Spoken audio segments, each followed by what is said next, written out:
नागपुर से बड़ी खबर, साले ने की जीजा की हत्या। गाड़ी तेज चलाने की बात और पुराने पारिवारिक विवाद को लेकर हुए झगड़े में साले ने अपने दोस्तों के साथ मिलकर अपने ही जीजा की हत्या कर दी। यह घटना नागपुर के बेलतारोड़ी पुलिस थाना अंतर्गत कैकाड़ी नगर झोपड़पट्टी परिसर में हुई। पुलिस ने इस मामले में दोनों गुटों के खिलाफ मामला दर्ज कर 7 आरोपियों को गिरफ्तार किया है, जबकि इस घटना में एक अन्य युवक गंभीर रूप से घायल है, जिसका इलाज अस्पताल में जारी है।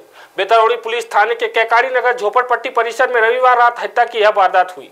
मृतक 34 वर्षीय कैकाड़ी नगर झोपड़पट्टी निवासी दिलीप साहू है, जिसकी हत्या उसके साले गणेश साहू व उसके साथियों पीयूष लल्लारे और आकाश लिलारे ने मिलकर की। पोलीस स्टेशन बेलतरोडी या ठिकाणी कैकाड़ी नगर आहे। कैकाड़ी नगर हा स्लम एरिया आहे, तो झोपड़पट्टी एरिया आहे। यामध्ये दिलीप साहू जो मृतक आहे हा गाडी घेऊन गेलेला होता, फास्ट चालवत होता।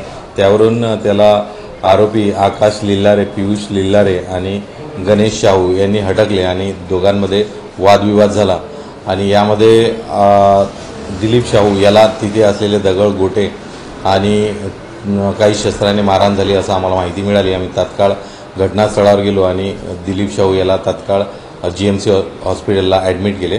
त्याचबरोबर त्याचा एक जो दुसरा गाडी चालक होता पीयूष सोनटके याला सुद्धा आम्ही हॉस्पिटलला ॲडमिट केलेले आहे। यामध्ये 3 आरोपी आहेत, तिन्ही आरोपी आम्ही अटक केलेले आहेत आणि यामध्ये 307 आणि 302 याप्रमाणे काउंटर गुन्हे दाखल केलेले आहेत आणि सर्व आरोपी अरेस्ट केलेले आहेत। याचबरोबर यांचा कौटुंबिक सुद्धा वाद असल्याचे आता निष्पन्न झालेले आहे, कारण या आरोपीमध्ये त्याचा साळा जावयाचा जो मृतक आहे दिलीप साहू, त्याचा साळा जो आहे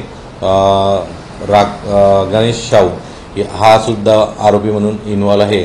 तर हा घरगुती पण साळा आणि जावाई यामधून वाद झालेला आहे व यामध्ये दिलीप साहू हा मृतक पावलेला असून बाकी सर्व आरोपी अरेस्ट आहेत आणि काउंटर गुन्हा दाखल आहे, तपास सुरू आहे। यामध्ये जे 3 आरोपी अरेस्ट केलेले आहेत 302 मध्ये यांचं काही रेकॉर्ड नाही आहे आणि बाकी जे 307 मध्ये आरोपी अरेस्ट केलेले आहेत त्यांचे काही रेकॉर्ड्स मिळून येतात, ते रामटेके नगर अजनी विभागातले आहेत, तरी त्यामध्ये तपास सुरू आहे।